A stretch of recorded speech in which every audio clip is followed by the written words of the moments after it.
The polished mahogany table felt cold beneath my clammy hands. Mr. Nichols, our family lawyer for longer than I'd been alive, cleared his throat, the sound echoing too loudly in the stuffy room. "And to my granddaughter Naomi," he read, his voice a dry rustle of old paper, "I bequeath the entirety of my residual estate." My breath hitched. Gran. She'd always said, "This is for you, Naomi, for your future. Don't let anyone tell you different." My name is Naomi, by the way. And for a fleeting second, a tiny, fragile bird of hope fluttered in my chest. A fresh start. A way out from under my father's suffocating scrutiny. Then Julian, my father, chuckled. It wasn't a warm sound, it was the kind of chuckle that always preceded a pronouncement, usually one designed to put me in my place. He leaned forward, resting his elbows on that cold, expensive table, his eyes so like mine, yet so much colder, fixing on me. That familiar condescending smirk played on his lips. I knew that smirk. It had haunted my childhood, my teenage years, every small achievement he'd managed to belittle. "Well, that's very generous of dear old mother," he said, his voice smooth as silk, yet laced with something sharp. "Of course, Naomi, you understand that a sum of this magnitude requires careful management," I frowned. "I understand, Dad. Gran always said she trusted me." "Oh, darling," he said, the darling like a verbal pat on the head. "Trust is one thing, prudence is another. You're young, you're not exactly known for your financial acumen, are you?" My Uncle Clay, sitting beside him, shifted uncomfortably, but said nothing.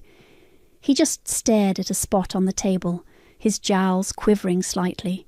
He always did what Julian told him. Always. "So," Julian continued, his smirk widening, "Clay and I have discussed this at length with Mr. Nichols. For your own protection, of course, the inheritance will be placed into a secure trust. Clay will be the primary trustee. He knows best how to handle your money, darling. He has a knack for these things." The air rushed out of my lungs. "A trust? But Gran wanted me to have it." My voice was small, shaky. I hated how weak I sounded. "And you will, in a manner of speaking," Julian said, waving a dismissive hand. "You'll receive a regular allowance, enough for your needs. Clay will ensure the capital grows, provides a steady income. It's the sensible thing to do. You're just not responsible."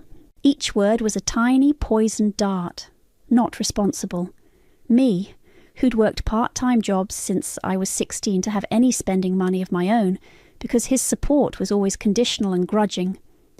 Me, who'd managed to get decent grades despite the constant tension in our house. "I don't agree," I said, trying to inject strength into my voice. "I want to manage my own money. Gran wanted me to."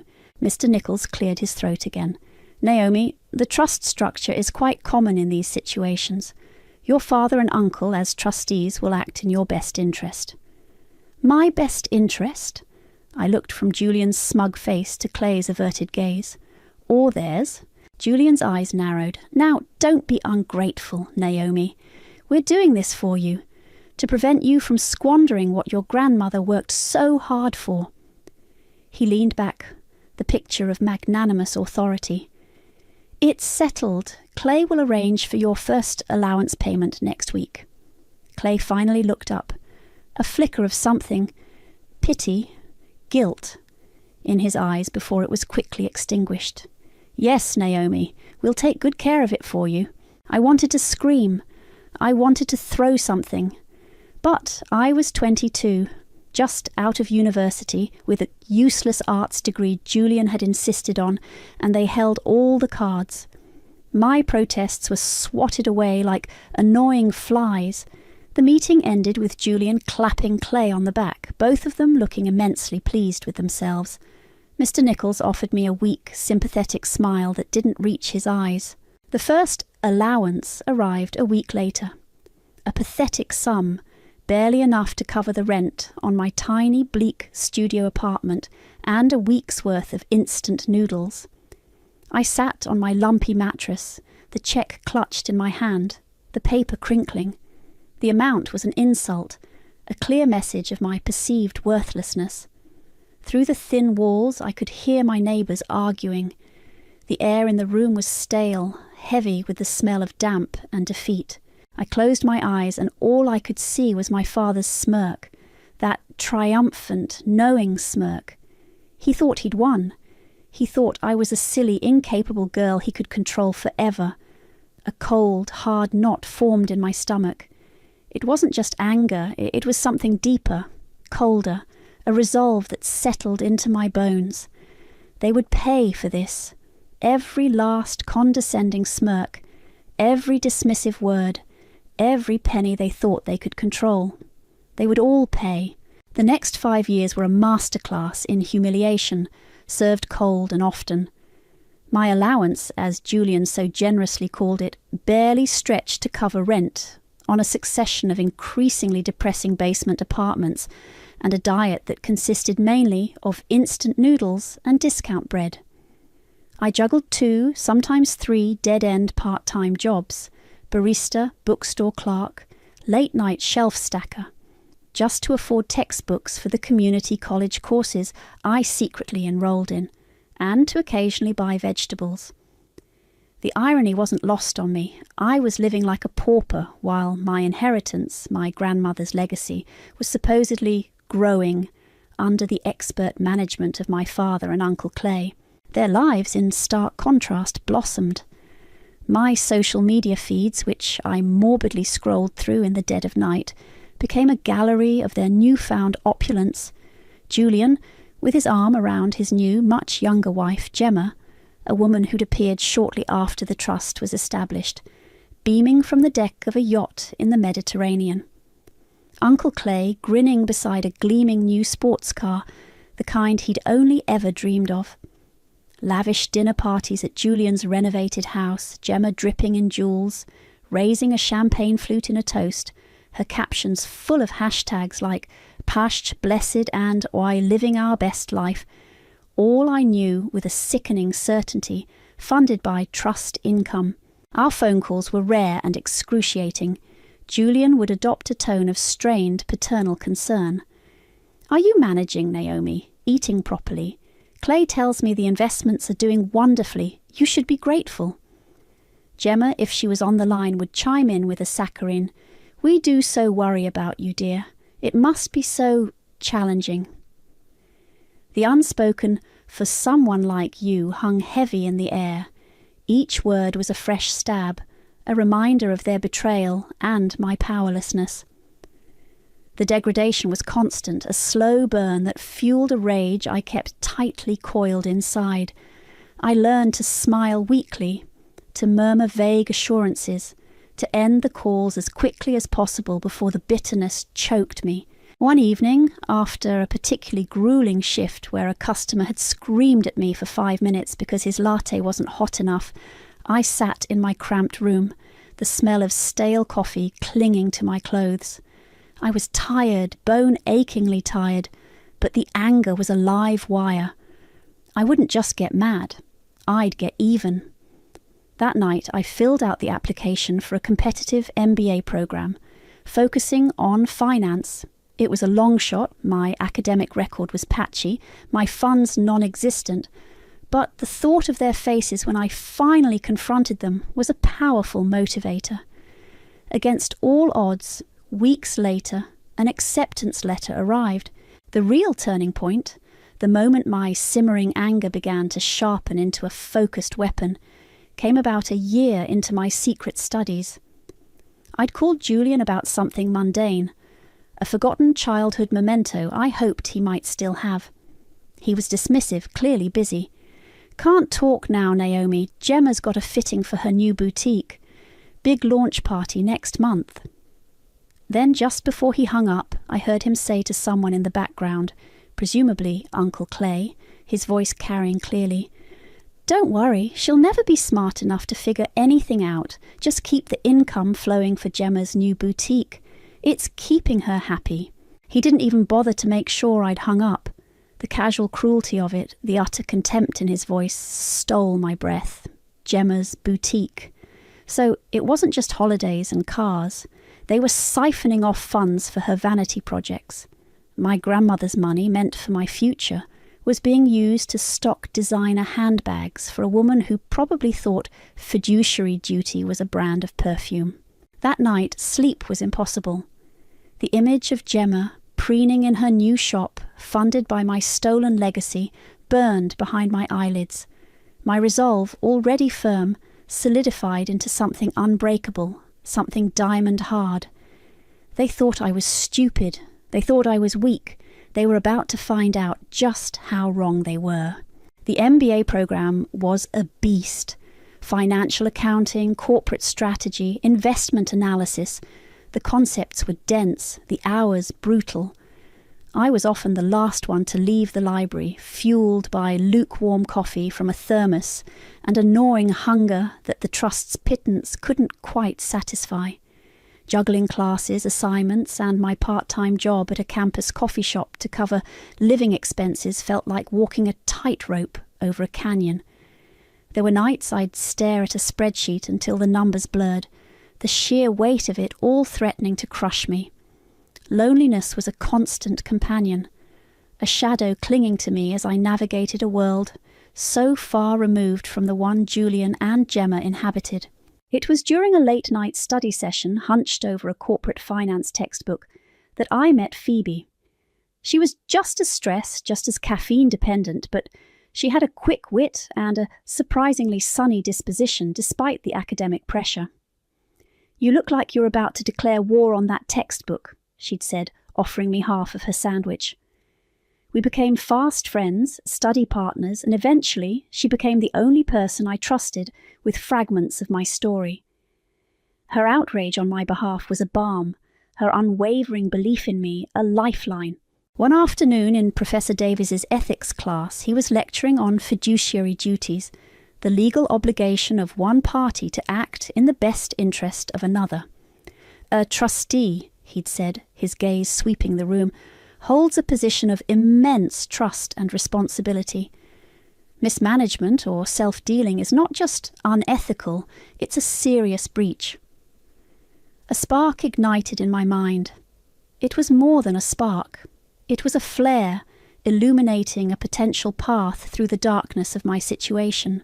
Armed with this new understanding, I began requesting the annual trust statements. Mr. Nichols' office would send them over, always a few weeks late, always with a curt cover letter. They were professionally printed, full of jargon and deliberately vague. Portfolio growth, management fees, investment service charges. The numbers seemed designed to obfuscate rather than inform. But with my growing financial literacy, I started to see patterns. The management fees paid to Clay were consistently high, suspiciously so. The investment service charges were astronomical for a portfolio that, according to their own bland summaries, was delivering only modest returns. My requests for more detailed breakdowns for specifics on these charges were met with condescending brush-offs from Uncle Clay, usually via email, CCing Mr. Nichols. "Naomi dear, these are standard industry practices, very complex, best leave it to the professionals." Or, "The trust is performing well, no need to concern yourself with the minutiae." Julian, if I dared to bring it up with him, would simply laugh. "Still playing at being a businesswoman, are we? Focus on your studies, darling." Their dismissiveness only fueled my suspicion. There was something they weren't telling me, something hidden beneath the glossy veneer of those statements. Then, one evening, while procrastinating on a particularly difficult derivatives assignment, I started digging, not into the trust directly, I knew they'd have that locked down, but into Gemma. Public business registries were a goldmine. It didn't take long to find it. Gemma's Chic Boutique LLC registered a few months after the trust was established. And then, the kicker, a record of a significant capital injection into the LLC, listed under private equity placement. The source wasn't named, but the timing, the amount, it lined up too perfectly with a large, vaguely described alternative investment withdrawal on one of the earlier trust statements. My blood ran cold, then hot. This wasn't just them skimming the income, living large on the dividends. They were dipping into the principal. My grandmother's hard-earned money, the core of my inheritance, was being funneled into Gemma's frivolous business venture, a vanity project.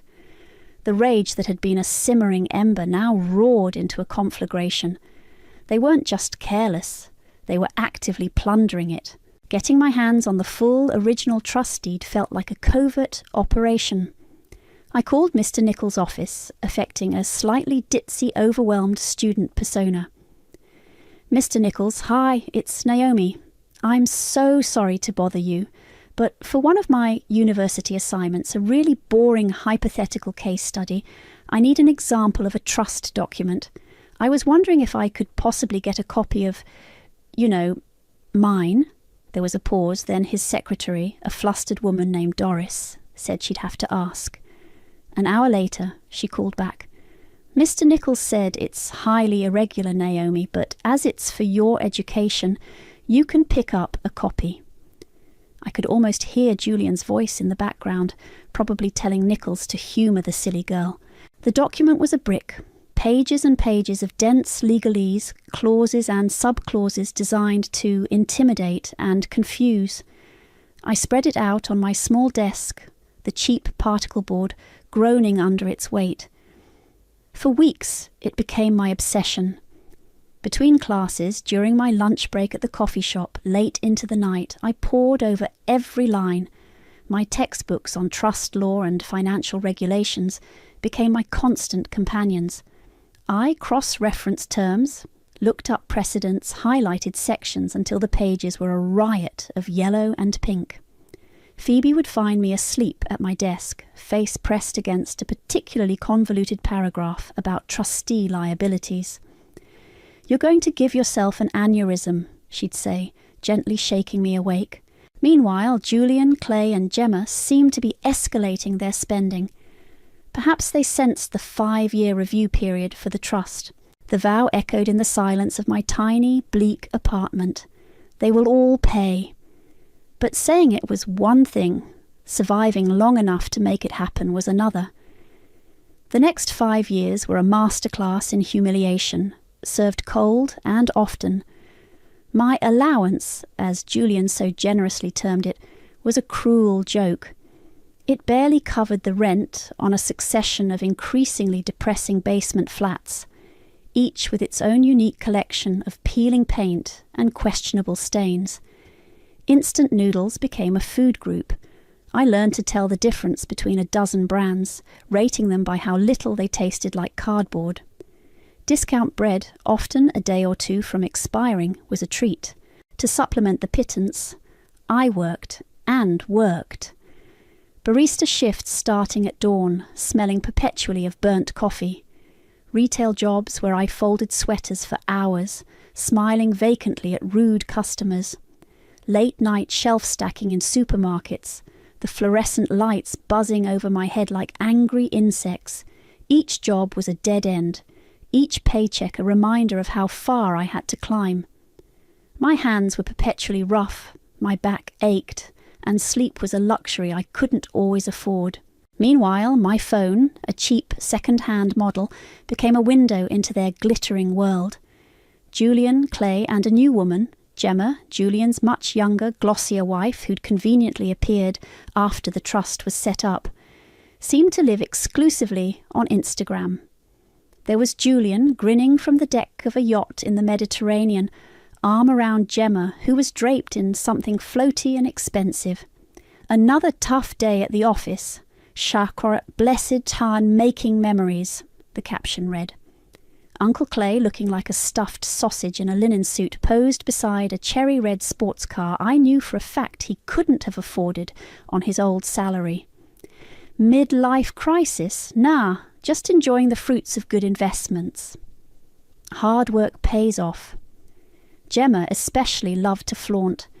Endless posts of designer shopping bags, Michelin-starred meals and lavish parties at Julian's newly renovated house. A house Gran had always said was too ostentatious. Her captions were often dripping with faux humility. Just a little something to brighten the day. retail therapy, nah, so grateful. Each post was a fresh twist of the knife. My grandmother's money, my future. Their rare phone calls were an exercise in biting my tongue. "Naomi, darling, are you managing all right?" Julian would ask, his voice oozing a concern so fake it was almost transparent. "Clay tells me the trust is performing exceptionally well. You should be very pleased." "Oh, yes, Dad, thrilled," I'd reply, staring at a leaking pipe in my current hovel.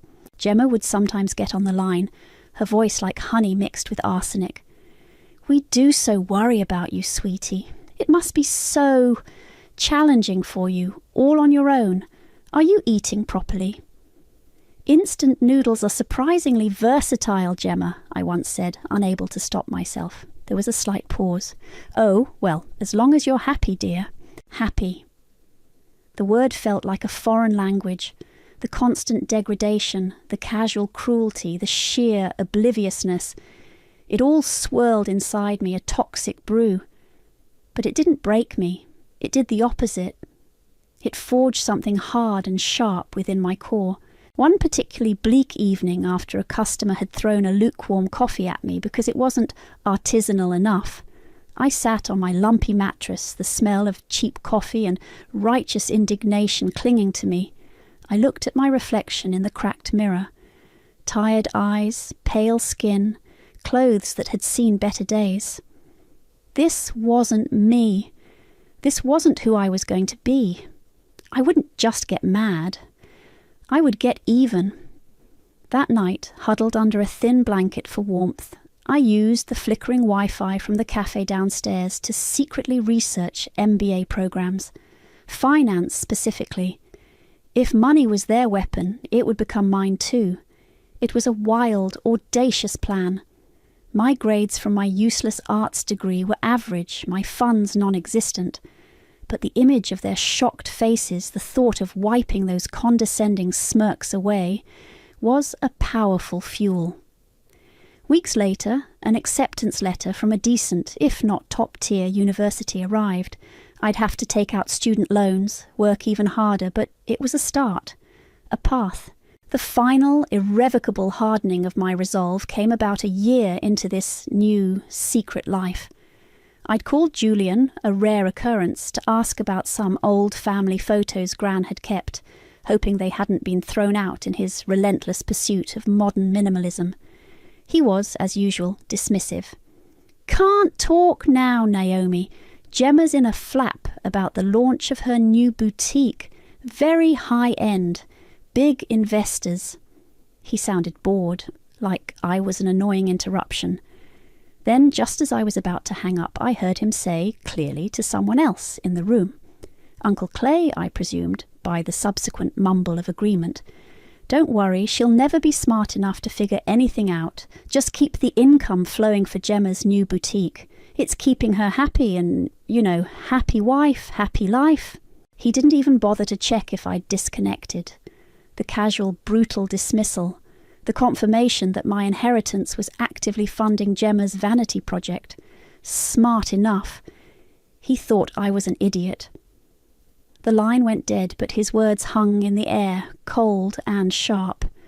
My breath caught in my throat. A chill snaked down my spine, but it wasn't fear. It was ice, pure, unadulterated, vengeful ice. "Oh, I'm smart enough, Dad," I whispered to the empty room. "You just wait and see." The MBA program was a relentless beast.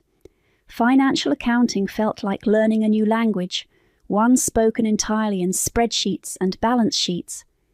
Corporate strategy involved dissecting case studies of failed companies, a grim but educational pastime.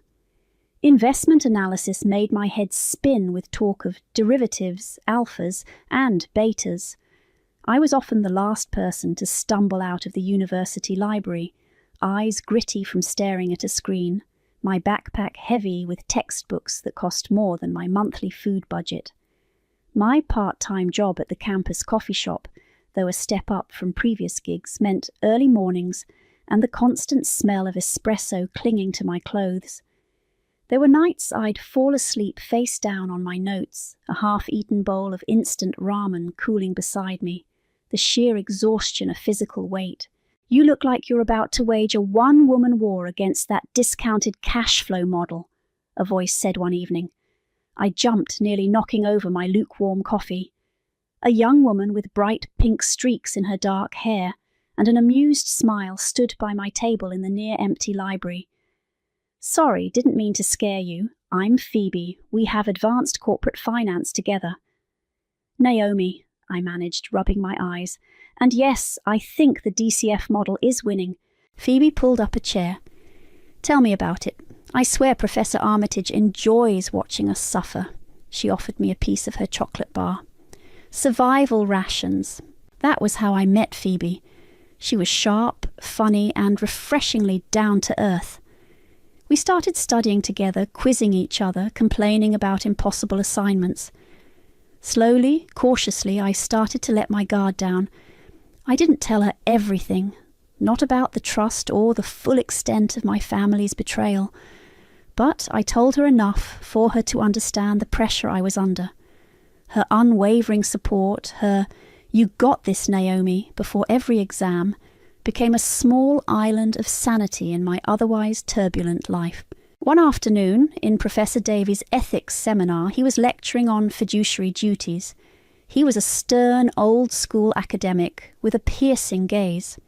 "A trustee," he declared, pacing in front of the class, "is entrusted with the assets of another. Their duty is singular, to act solely in the best interest of the beneficiary. Any deviation, any self-dealing or gross negligence is not merely an error in judgment. It is a profound breach of trust, with significant legal consequences." His words hit me with the force of a physical blow. Solely in the best interest of the beneficiary. My father's voice echoed in my mind.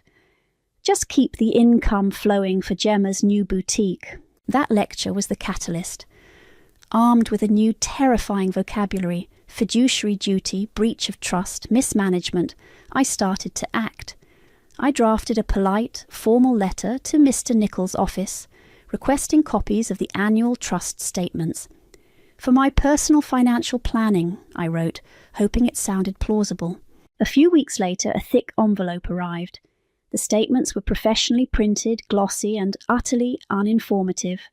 Columns of figures under headings like portfolio allocation, realized gains, and administrative expenses.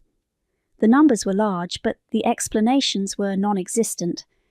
I spread them out on my tiny desk, Phoebe looking over my shoulder. "What are discretionary management fees?" I asked her, pointing to a hefty sum deducted quarterly. Phoebe frowned. "Usually what the trustee charges for managing the investments. But that looks high, especially if Clay isn't a professional fund manager." He wasn't. He was a failed real estate agent before Julian had apparently decided he had a knack for money. I emailed Uncle Clay, CCing Mr. Nichols. "Dear Uncle Clay, I was reviewing the latest trust statement and had a few questions about the management fees and some of the investment service charges. Could you perhaps provide a more detailed breakdown?" His reply came a day later, dripping with condescension. "Naomi, my dear, these are rather complex financial matters. Standard industry practice. The trust is performing very well under my stewardship, and Mr. Nichols oversees everything. There's really no need for you to worry your pretty little head about the details. Just enjoy the benefits." Julian, when I tried to ask him during a brief, strained phone call, just laughed. "Still playing at being a financial whiz, are we? Honestly, Naomi, some people just aren't cut out for numbers. Leave it to the experts." Their dismissiveness was like waving a red flag at a bull. If it was also standard, so above board, why the secrecy? Why the patronizing tone? One evening, fueled by cheap coffee and righteous anger, I decided to do some digging beyond the opaque trust statements. If they were funneling money, where would it go? Gemma's boutique. It was a long shot, but I typed Gemma Butler business registration into a search engine. It didn't take long. public records for new businesses were surprisingly accessible. Gemma's Chic Boutique LLC, registered just a few months after Gran died. My heart began to pound. I kept digging, sifting through online databases, business registries, anything I could find. And then I saw it. A filing related to the boutique's initial capitalization. Under sources of funding, alongside a small business loan, was a very large, very specific sum listed as private equity placement. I scrambled back to the trust statements from that first year. My eyes scanned the investment activities section, and there it was, a withdrawal of an almost identical amount, vaguely categorized as strategic allocation, private venture capital. My breath hitched. I stared at the screen, the numbers blurring. It wasn't just income they were spending. It wasn't just lavish holidays and new cars from the profits. They had taken a huge chunk of the principal, my grandmother's actual savings, the core of my inheritance, and invested it in Gemma's ridiculous, overpriced shop. A wave of nausea washed over me, followed by a surge of icy rage so intense it made me tremble. They weren't just living off the interest, they were actively draining the well. This wasn't mismanagement, this was theft. The discovery about Gemma's boutique lit a fire under me. I needed more than just vague statements and public records. I needed the source document, the blueprint of their betrayal, the original trust deed. Getting it from Mr. Nichols, however, required a performance. I called his office, pitching my voice a little higher, injecting a note of hapless student confusion. "Doris, hi, it's Naomi. So sorry to bother you again." Doris was Mr. Nichols' long-suffering, slightly scatterbrained secretary. "You know that university assignment I mentioned? The one on trust law? Well, my professor, he's a real stickler for details, and he said I need to analyse an actual trust instrument, not just a summary. I was wondering, and this is probably a huge ask, if I could possibly get a copy of, the full deed for Gran's trust. Just for the hypothetical case study, of course. I promised to be super careful with it." There was a long pause filled with the rustling of papers on Doris's end. "Oh dear, that's highly unusual, Naomi. Mr. Nichols keeps those documents very secure." I know, I said, trying to sound apologetic and a little desperate. "It's just Professor Armitage is really strict, and I'm worried about my grade. It would be such a massive help." "Let me speak to Mr. Nichols," she said finally. "I can't promise anything." An hour later, my phone rang. It was Doris. "Well, Naomi," she began, her voice still hesitant, "Mr. Nichols said, he said it's against his better judgment, but seeing as it's for your education and you are the beneficiary, he's authorized me to provide you with a copy. You can pick it up this afternoon. But he stressed it's for academic purposes only." I could almost hear Julian's voice in the background of that decision, dismissing me. "Let the girl play with her papers. What harm can she do?" "Oh, Doris, thank you. Thank Mr. Nichols for me. You're lifesavers," I gushed, laying it on thick. The document they handed me was a tome. Seriously, it was nearly an inch thick, bound in a stiff blue cover, filled with page after page of dense, impenetrable legalese. Clauses, sub-clauses, codicils, riders. It was designed to make your eyes glaze over, to make you give up and just trust the experts. I carried it back to my tiny apartment like it was a sacred text and a ticking bomb, all in one. For weeks that trust deed became my world. I spread it out on my small wobbly desk, the cheap particle board groaning under its weight. My MBA textbooks on contract law, trust administration and financial regulations were piled beside it. Highlighters in yellow, pink and orange lay scattered like fallen soldiers. I read every word, every sentence, sometimes 10 times over. I looked up legal terms I didn't understand, cross-referencing them with online legal dictionaries and my textbooks. Phoebe would often find me asleep at my desk, my cheek pressed against a particularly convoluted paragraph about trustee powers and limitations. "Naomi, you're going to give yourself an aneurysm," she'd say, gently shaking me awake and pushing a cup of coffee into my hand. "What are you even looking for?" "A loophole," I'd mumble, still half asleep. "A way out or a way in." Meanwhile, Julian, Clay and Gemma seemed to be accelerating their spending spree. It was as if they sensed some invisible clock ticking down. Gemma's Instagram was a relentless barrage of conspicuous consumption. A new diamond bracelet, just a little Tuesday treat, just sparkle. A weekend trip to Paris, catching the last of the autumn leaves, Chacun, City of Love. And then the pièce de résistance, a post featuring her and Julian, clinking champagne glasses with the Eiffel Tower glittering behind them. The caption read, "Counting down the days to our amazing anniversary trip to Monaco. Julian is spoiling me rotten with a bonus from the Trust's excellent performance this year. So grateful for his financial wizardry. Monaco-bound, our anniversary goals, our trust fund baby, almost." The wink emoji felt like a personal insult. My trust, my grandmother's money. Their excellent performance was my dwindling inheritance. The 5-year mark for the trust was approaching, a point at which, according to the initial vague explanations, there might be some sort of review. Perhaps they were trying to extract maximum value before then, thinking I was still the naive girl they'd dismissed 5 years prior. Late one night, fueled by stale coffee and a growing sense of desperation, I was on page 47, Section D, subclause T. My eyes were burning, the words starting to swim. Most of it was standard boilerplate about trustee responsibilities, distribution schedules, and the like. I'd almost skimmed past it, thinking it was just another impenetrable block of text. But something made me pause. A phrase, "Conditions under which the primary beneficiary may petition for a change in directorial control of the trust assets." My heart gave a sudden hard thump against my ribs. I read it again, slowly. "Such conditions to include, but not be limited to, demonstrable gross negligence or misconduct by the appointed trustees, or the attainment by the primary beneficiary of recognised professional financial certifications and qualifications deemed sufficient by an independent arbiter to demonstrate capacity for prudent financial management." My breath caught in my throat. I reread the last part.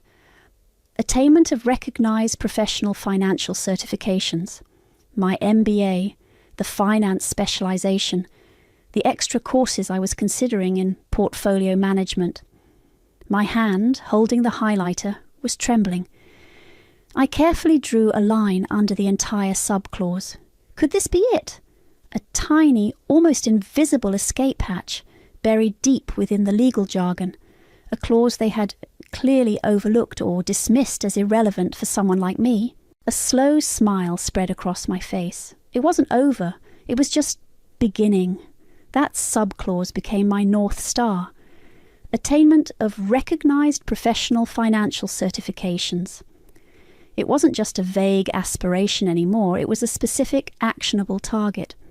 My MBA was a solid foundation, but the wording recognised professional financial certifications hinted at something more, something industry standard that would be undeniable. I threw myself into researching the most respected certifications in finance, the CFA, the CFP, anything that screamed competent and qualified. It meant an extra layer of intense study on top of my already demanding MBA finals. My tiny apartment became a fortress of textbooks and practice exams. Sleep became a rumour. Phoebe, bless her, turned into my personal drill sergeant and cheerleader. "Okay, question truck 512, she'd say, peering at a flashcard. "Explain the efficient market hypothesis and its 3 forms." "Weak, semi-strong and strong," I'd recite, pacing my tiny room. Weak form says past prices don't predict future prices. She'd grill me for hours, then make me tea and tell me I was a rock star. You're going to ace these, Naomi, and then you're going to... Well, whatever it is you're planning, it's going to be epic. She still didn't know the full details, but she knew enough to sense the monumental stakes. I passed my MBA exams with distinction, a small, sweet victory that tasted like freedom. Then, one by one, I tackled the certifications. Each exam was a multi-hour marathon of complex calculations and ethical dilemmas.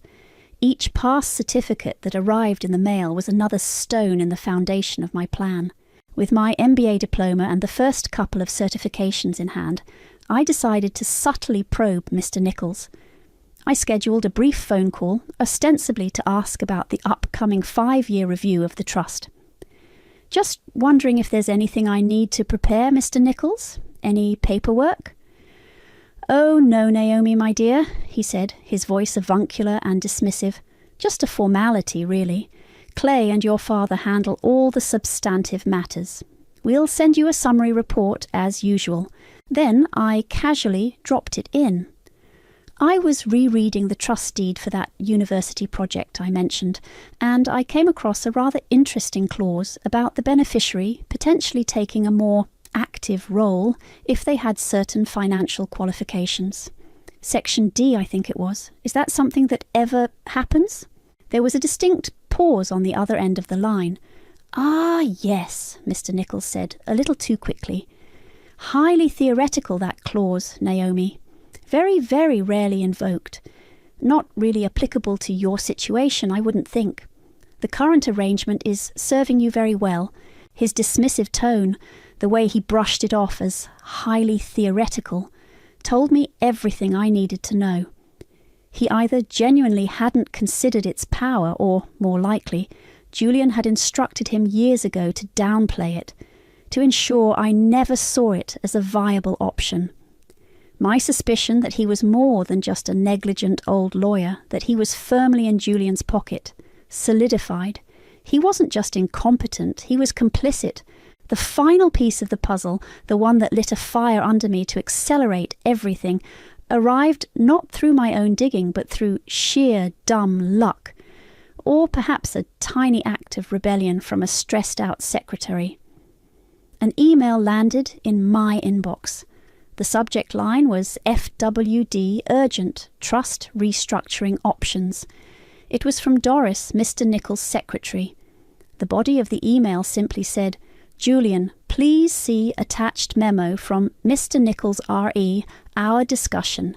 Let me know your thoughts. Clay. Attached was a confidential memo from Mr. Nichols to Julian and Clay. My blood ran cold as I read it. Further to our conversation regarding the upcoming 5-year review and the potential for unforeseen claims or challenges from the beneficiary, the memo began, I have outlined several options for restructuring the trust. These amendments would serve to further protect the trust assets and solidify current directorial control, limiting the beneficiary's capacity to interfere with or alter the established management structure. They were trying to lock me out, permanently. They must have gotten wind of my MBA, or perhaps my polite inquiries had spooked them. They thought I was still the clueless girl, easily fobbed off.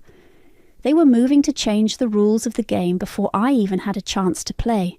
The memo detailed strategies to make it virtually impossible for me to ever gain control, to tie up the assets in such a way that only they could access them, citing long-term capital preservation and protection against immature financial decisions by the beneficiary.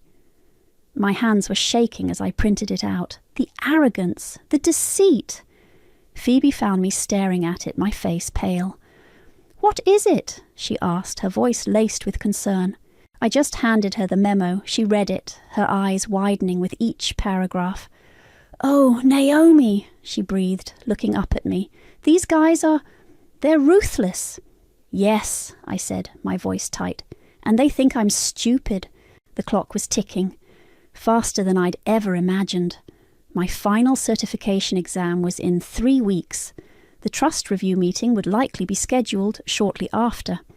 I had to be ready.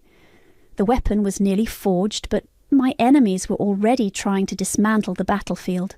The misdirected email from Doris detailing their plans to lock me out of the trust permanently was the final jolt I needed. The game had changed. It wasn't just about reclaiming what was mine anymore. It was a race against time.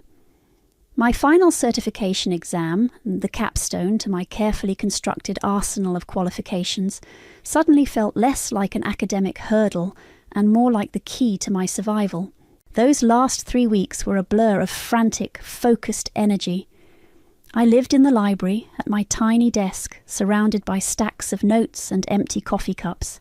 Phoebe was my lifeline, quizzing me relentlessly, pushing me when I wanted to collapse from exhaustion, and celebrating every practice exam I aced. "You're not just doing this for you anymore, Naomi," she said one late night, her voice serious. "You're doing this for everyone who's ever been underestimated." The day I walked out of that final exam, my head was pounding, but my heart was light. I knew I'd nailed it. The official confirmation arrived a week later. "We are pleased to inform you that you have successfully passed." I read the words over and over, a triumphant grin spreading across my face. The weapon was forged. Almost as if on cue, the official notification for the annual trust review meeting landed on my doormat the next day. A stiff, cream-coloured envelope from Mr. Nichols' law firm. The meeting was scheduled for 2 weeks hence. The timing was so perfect. It felt almost scripted by a higher power with a wicked sense of irony. Those 2 weeks were spent in meticulous preparation. This wasn't just about invoking a clause in a dusty old document. It was about dismantling their empire of lies, brick by brick. I compiled everything. Copies of the trust deed with the crucial sub-clause highlighted, my MBA diploma, all my financial certification certificates, the vague and misleading annual trust statements they'd sent me over the years, and, most damningly, printouts of Gemma's social media posts showcasing their extravagant lifestyle, juxtaposed with bank statements showing my meagre allowance. I even created a concise PowerPoint presentation, a habit picked up during my MBA, summarising the trust's actual performance, or lack thereof once their exorbitant fees and Gemma's boutique investment were factored in, versus its potential had it been managed competently and ethically. I practiced my delivery in front of the cracked mirror in my apartment over and over. I needed to be calm, factual, and unshakable. No tears, no hysterics, no emotional outbursts that they could dismiss as typical female overreaction. Just cold, hard facts delivered with the precision of a surgeon. "Good afternoon, gentlemen," I'd say to my reflection. "And Gemma, thank you for convening this meeting. I have a few points I'd like to raise regarding the administration of the trust." Phoebe helped me pick out an outfit. We stood in front of my tiny, overflowing closet, which mostly consisted of worn-out student clothes and barista uniforms. "Nothing in here screams I'm about to financially disembowel my duplicitous family," Phoebe declared, hands on her hips. We ended up at a consignment store where we found a perfectly tailored dark grey pantsuit and a crisp white blouse. It was simple, professional, and made me feel about 10 feet tall. "That's the one," Phoebe said, nodding approvingly. "That says, 'I am no longer the girl you knew. I am your worst nightmare, and I have spreadsheets.'" The night before the meeting, I stood in front of that mirror again, wearing the suit. The transformation was startling. The tired, struggling student who had lived on instant noodles and righteous anger was still there, under the surface, but the woman looking back at me was different. Her eyes were clear, her jaw set. There was a quiet confidence in her stance, a steely resolve that hadn't been there before. This was Naomi Burke, MBA, certified financial professional, ready for war. My phone buzzed. It was Julian. My heart gave a nervous flutter, then settled. "Naomi, darling," his voice oozed that familiar false paternal warmth. "Just calling about tomorrow. Don't you worry your pretty little head about a thing. Just a formality, as always. Clay and I have it all handled. Wear something nice, but there's no need for you to get involved in the boring details. We'll be in and out." I took a slow, steadying breath. "Oh, I wouldn't miss it for the world, Dad," I replied, my voice cool and even. "And actually, I'll be very interested in the details this year." There was a slight pause on his end, a fractional hesitation before he chuckled, a little too loudly. "All right then, darling, see you tomorrow." He hung up. That tiny pause, that flicker of surprise in his usually unflappable demeanour, was more satisfying than I could have imagined. He had no idea what was coming. The boardroom at Mr. Nichols' law firm was exactly as I remembered. Mahogany table, leather chairs, an air of quiet, expensive intimidation. Julian was already there, leaning back in his chair, exuding an aura of smug self-importance. Uncle Clay sat beside him, looking slightly rumpled and nervous, fiddling with a pen. Mr. Nichols was at the head of the table, shuffling papers with a practised air of gravitas. And then a surprise. Gemma. She was perched elegantly on a chair slightly behind Julian, dressed in a vibrant silk dress, a large designer handbag at her feet. No doubt here for moral support, and probably to start planning how to spend the next bonus from the trust. They all looked up as I walked in. Julian offered a tight, patronising smile. "Naomi, darling. Punctual. Good." Gemma gave me a little wave, her eyes flicking over my new suit with a flicker of something I couldn't quite decipher. Surprise? Disdain? I took the empty seat opposite them, placing my slim briefcase on the table. "Good morning, Julian. Uncle Clay, Mr. Nichols, Gemma." Mr. Nichols cleared his throat. "Well, shall we begin? As you know, Naomi, this is the annual review of the trust established by your grandmother. Julian and Clay, as trustees, will provide a brief overview of its performance over the past year." Julian nodded, taking centre stage. "Indeed. And I'm pleased to report, Naomi, that despite some market volatility, Clay has managed to secure solid returns. Very solid. The capital is secure and the income stream remains robust." He gestured vaguely towards Clay. Clay mumbled, "Yes, quite robust. We've been very prudent." He avoided my gaze. They launched into their usual vague summary, filled with financial jargon they clearly expected me to not understand, painting a picture of diligent stewardship. I let them talk for a few minutes, watching their confident expressions, Gemma's occasional encouraging nod to Julian. Then when Julian paused for breath, I calmly interjected. "Excuse me." All eyes turned to me. Julian frowned slightly. "Yes, Naomi?" "Before we go any further," I said, my voice steady, "I have a few things I'd like to present." I opened my briefcase and took out a slim folder. Firstly, for the record, I'd like to note that I recently completed my Master of Business Administration with a specialisation in finance.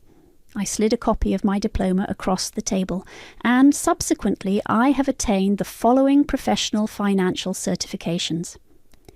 I laid out the certificates one by one, CFA, CFP. Copies for your records, of course. A stunned silence fell over the room. Julian stared at the documents, his smirk faltering. Clay's jaw literally dropped. Gemma's perfectly plucked eyebrows shot up.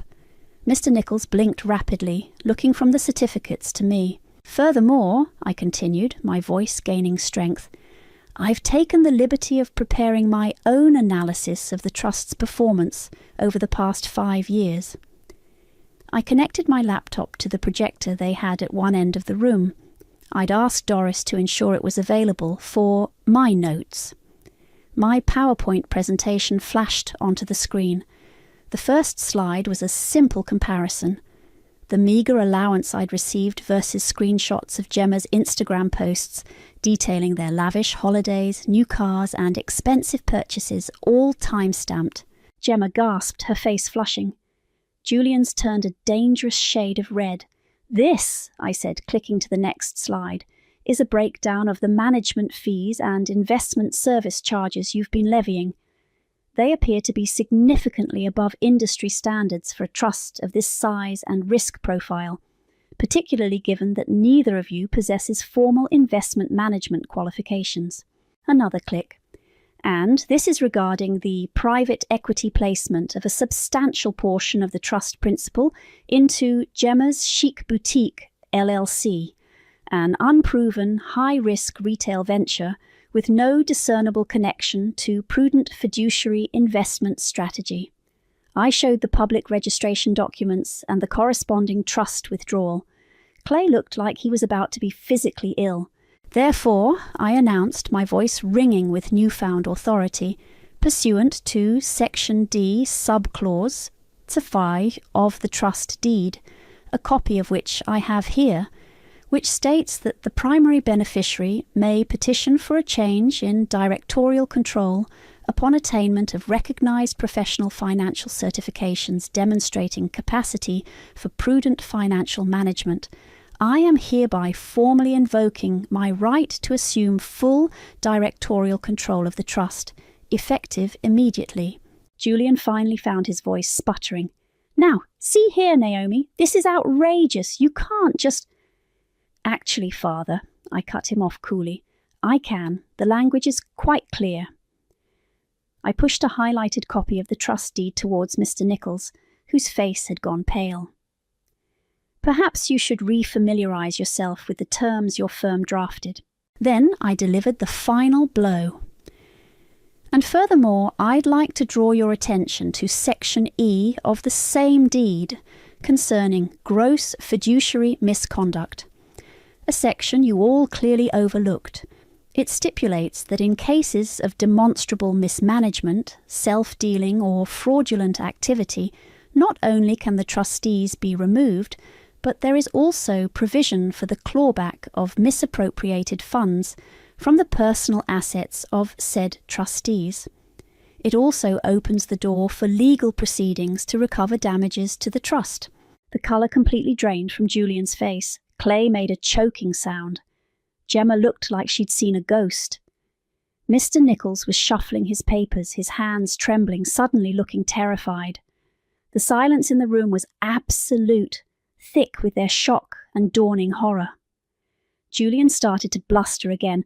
This is preposterous. I won't allow—" "It's already in motion," I said calmly.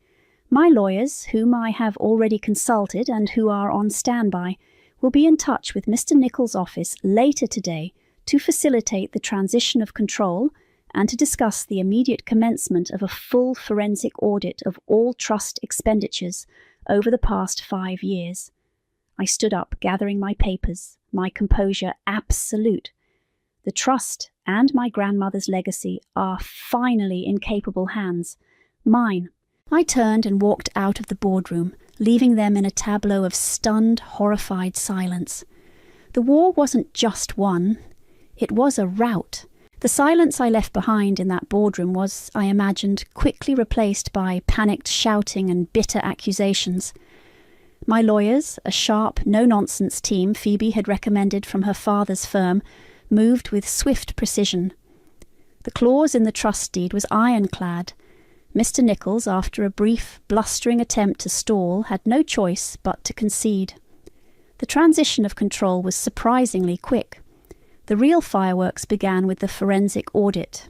My legal team, armed with my preliminary research and full access to the trust's financials, unearthed a depth of mismanagement and self-dealing that even I hadn't fully anticipated. Gemma's boutique, it turned out, wasn't just a vanity project. It was a financial black hole, hemorrhaging money that Julian and Clay had kept reinvesting from the trust to keep it afloat, and Gemma happy. There were lavish business expenses that were clearly personal holidays, undocumented loans to Clay that were never repaid, and consultancy fees paid to shell companies Julian had set up. The clawback provisions were invoked.